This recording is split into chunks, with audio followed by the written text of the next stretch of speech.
The first time I met Richard, he was standing in the frozen food aisle of a grocery store in Portland, Oregon, staring at a package of lasagna like it held the answers to the universe. His hands trembled slightly as he placed it in his cart, and I noticed the wedding ring still on his finger, glinting under the fluorescent lights. I was working as a home health aide, juggling 3 jobs to pay off my nursing school debt. At 28, I had seen my share of loneliness, but something about this man made me pause. His eyes were hollow, rimmed with the kind of exhaustion that comes from crying until there are no tears left. 2 weeks later, I received a call from an agency. A widower named Richard Thompson needed in-home care. He had severe depression and wasn't eating properly. The address matched the neighborhood where I had seen him. When I knocked on his door that gray November morning, he opened it slowly. Recognition flickered across his face. "You're the woman from the store," he said quietly. I smiled.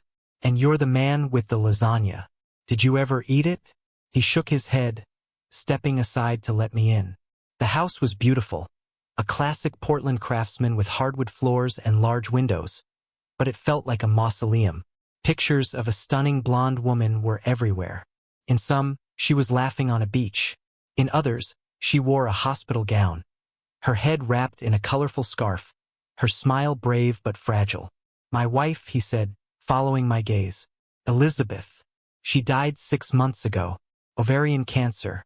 Stage 4. "I'm so sorry," I whispered. He nodded, his jaw tight. "She fought for 2 years. I watched her fade away, day by day. And now I'm supposed to just keep living like she never existed." Over the following weeks, I learned Richard's routine or lack thereof. He worked from home as a software engineer but barely touched his computer. He survived on coffee and whatever I could convince him to eat. Some days he would talk about Elizabeth for hours. How they met at a coffee shop in Seattle. How she loved hiking in the Columbia River Gorge. How her laughter sounded like music. Other days he wouldn't speak at all. I found myself staying longer than my shifts required. I would make him dinner, sit with him while he picked at his food, and listen to the stories he needed to tell. There was something magnetic about his grief, raw and honest in a world that often demanded people move on too quickly. "My name is Sophie, by the way," I told him one evening as we sat on his back porch, watching the rain fall. "Sophie Mitchell. I've been here 3 weeks, and I just realized you've never asked." He looked at me, really looked at me, for the first time. "I'm sorry. I've been a terrible patient. You've been grieving. There's a difference."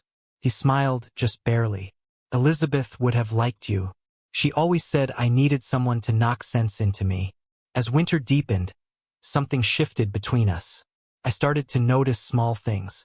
The way he would make an extra cup of coffee in the morning, leaving it on the counter for me. How he began asking about my day, my dreams, my life outside of his grief. One night in January, after I had cooked his favorite meal, pot roast with roasted vegetables, he reached across the table and touched my hand. "Thank you," he said, "for not giving up on me."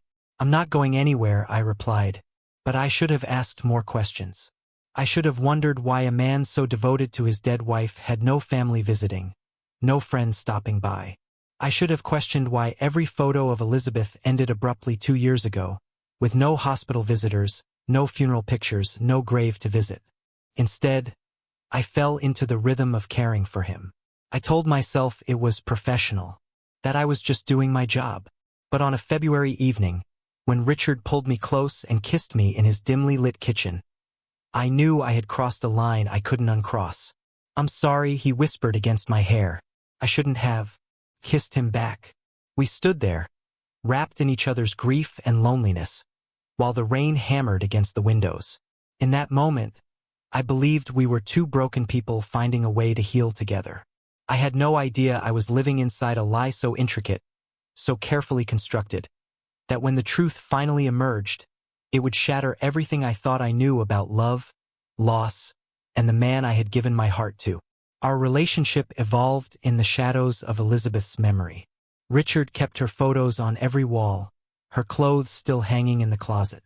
I told myself it was healthy, that he needed time. But some nights, when he held me, I wondered if he was really seeing me or the ghost of the woman he had lost. By spring, I had moved in. It happened gradually, one overnight stay turning into two, then a week, then forever. My friends warned me it was too fast, too intense. But they didn't understand what it felt like to be needed so completely. Richard began to improve. He returned to work full-time, started eating regularly, even laughed at my terrible jokes. We would walk through Forest Park on weekends, his hand warm in mine, and I would catch him smiling at nothing. "You saved my life," he told me one Sunday afternoon as we sat by a creek, watching the water rush over smooth stones. "We saved each other," I corrected. But there were moments that unsettled me. When his phone rang late at night and he would step outside to answer, his voice hushed and urgent. When mail arrived addressed to Elizabeth Thompson and he would snatch it away before I could see. When I suggested visiting her grave and he would change the subject so quickly it left me dizzy. One evening in June, I was cleaning out a hall closet looking for extra blankets when a box fell from the top shelf. Papers scattered across the floor.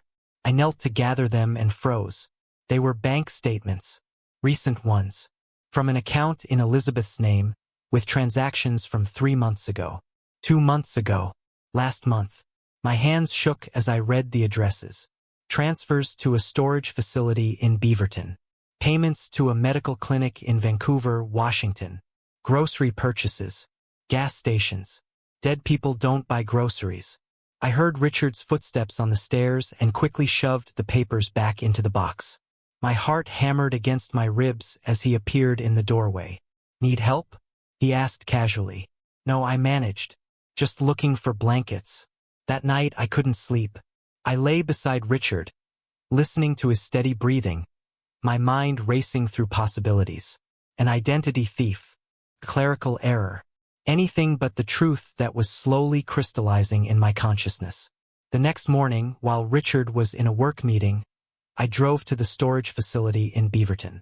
I told the attendant I was Elizabeth Thompson, that I had lost my key. She checked my ID against her records and frowned.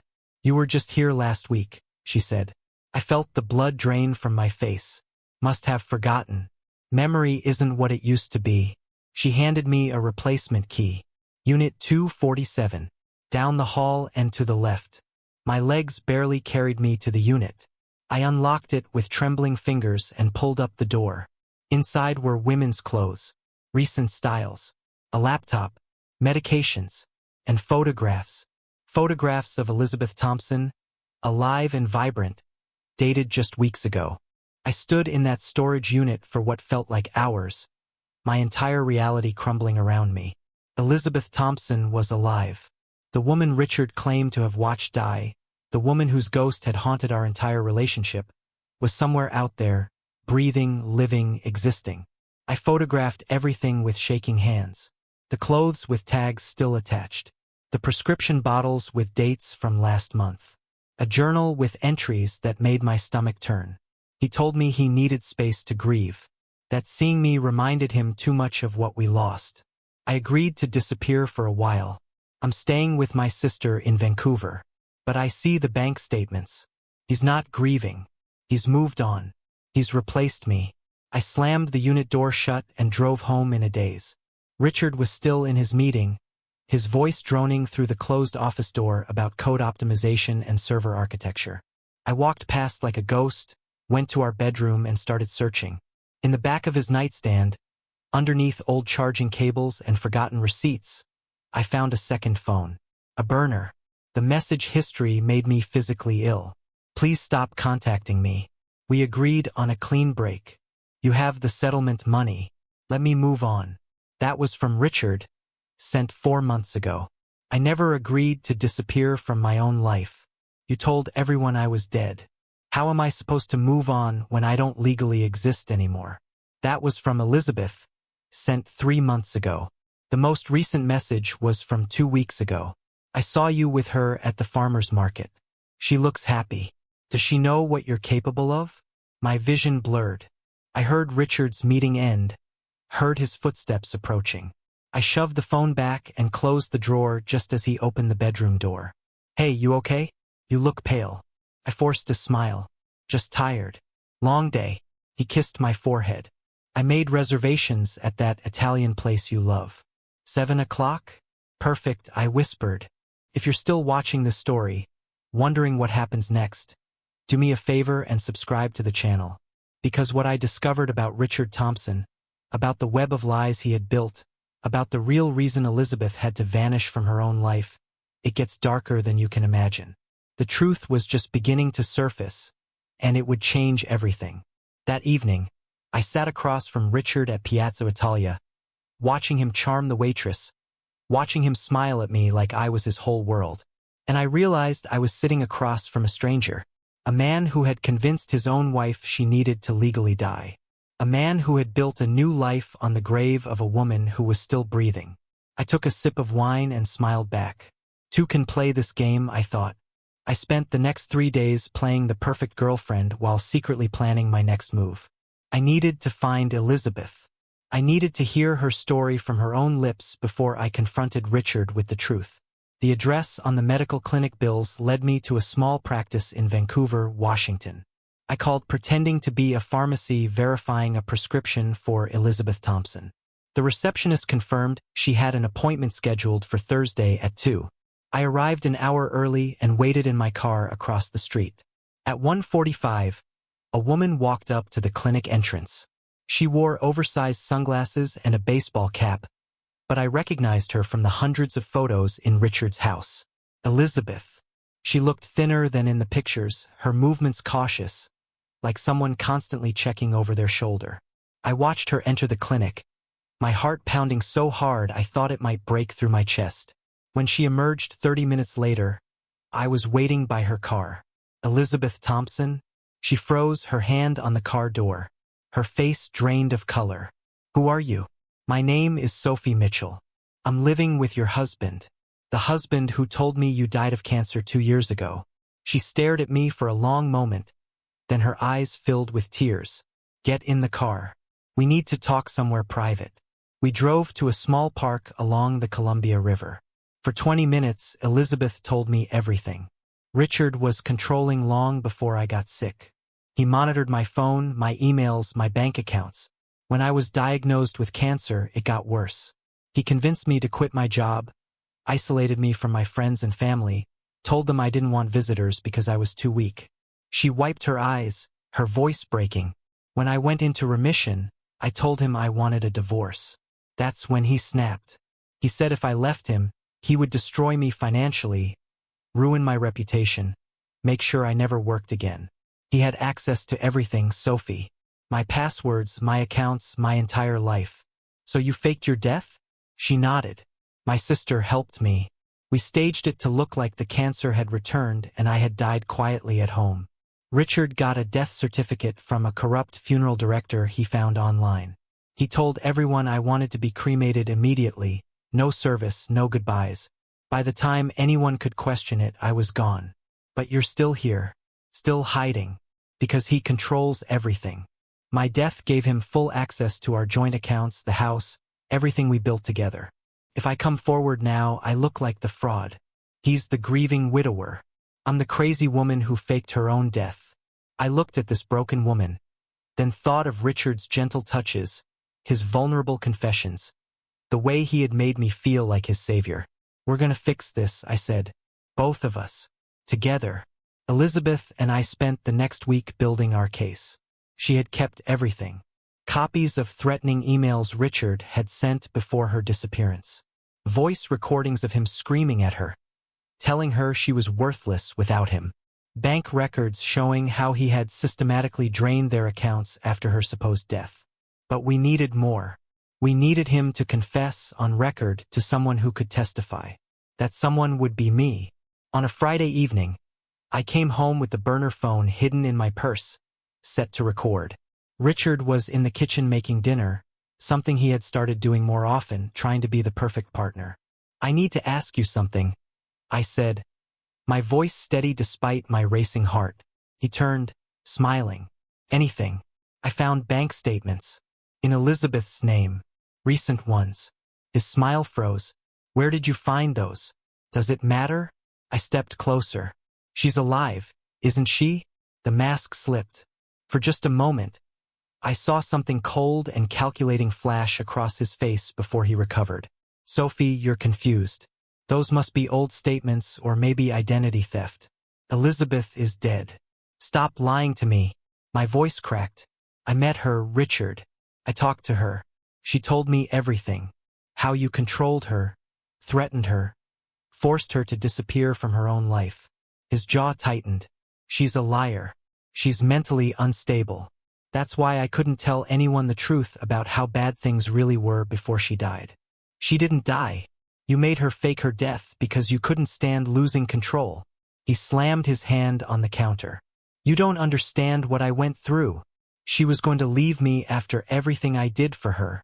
After I took care of her through cancer, paid for everything, sacrificed my own life. So you decided to bury her alive instead? To steal her identity, her money, her entire existence? His eyes went dead. What are you going to do, Sophie? Go to the police? With what proof? A woman who legally doesn't exist? Bank statements that could mean anything? You have nothing. I pulled out my phone, stopping the recording. Actually, I have everything. Your confession, Elizabeth's documentation, and a lawyer who's been waiting for my call. His face twisted with rage. He moved toward me and I backed away, my hand on the door. You're just like her, he hissed. Ungrateful. After everything I did for you, you did nothing for me. You used me to cover up your crime. You made me fall in love with a ghost so I wouldn't ask questions about the woman you erased. I opened the door. 2 police officers were standing on the porch. Elizabeth stood behind them, no longer hiding, no longer afraid. Richard Thompson, one officer said, "We have a warrant for your arrest for fraud, identity theft, and coercion." Richard's face crumbled as they handcuffed him. He looked at me one last time, and I saw not the broken widower I had fallen for, but the monster he had always been. 18 months later, I stood in a small coffee shop in downtown Portland, the same neighborhood where this nightmare had begun. But everything was different now. Richard was serving a 5-year sentence for fraud, identity theft, and financial coercion. The trial had been brutal, with his lawyers trying to paint Elizabeth as an unstable woman who had manipulated the situation. But the recordings, the documents, and my testimony had been enough. Elizabeth got her life back. It took months of legal battles, but she was legally alive again, her identity restored. She reclaimed the house, her bank accounts, and most importantly, her freedom. Last I heard, she had moved to Seattle and was working as an advocate for victims of coercive control. We stayed in touch, not close friends, but connected by the strange bond of surviving the same predator. As for me, I finally finished nursing school. The experience with Richard had taught me something valuable about myself. I had a gift for seeing people really seeing them, but I had ignored my own instincts when it mattered most. I had wanted so badly to be someone's savior that I had forgotten to save myself first. I met someone new. His name is Marcus, and he's a teacher at a local high school. Our relationship is slow, built on honesty and patience. There are no ghosts between us, no secrets lurking in closets. When he tells me about his past, I believe him because I've learned to trust but verify. Some nights, I still think about that first day in Richard's house, standing among all those photographs of Elizabeth. I wonder what would have happened if I had asked more questions, pushed harder, refused to accept his convenient grief. But I also know that some people are master manipulators. They know exactly what to say, how to make you feel needed, special, irreplaceable. Richard had practiced on Elizabeth for years before perfecting his act on me. The difference was that Elizabeth and I found each other. We refused to let him win. I took one last sip of my coffee and smiled. Life wasn't perfect, but it was real. And real was something I'd never take for granted again. Thank you so much for watching this story until the very end. If it moved you, if it made you think, or if you found yourself holding your breath waiting to see what happened next, please hit that like button below. It truly helps more people find these stories. And listen, if you haven't subscribed yet, now is the perfect time. We share true stories of survival, resilience, and the incredible strength of the human spirit every single week. These are stories that need to be told, Stories that remind us we're never alone in our struggles. Drop a comment below telling me what you thought. Were you surprised by the twist? Have you ever experienced something similar? What story should we tell next? Your engagement means everything. So like, comment, subscribe, and join this community of people who believe in the power of truth. Until next time, stay strong and stay aware.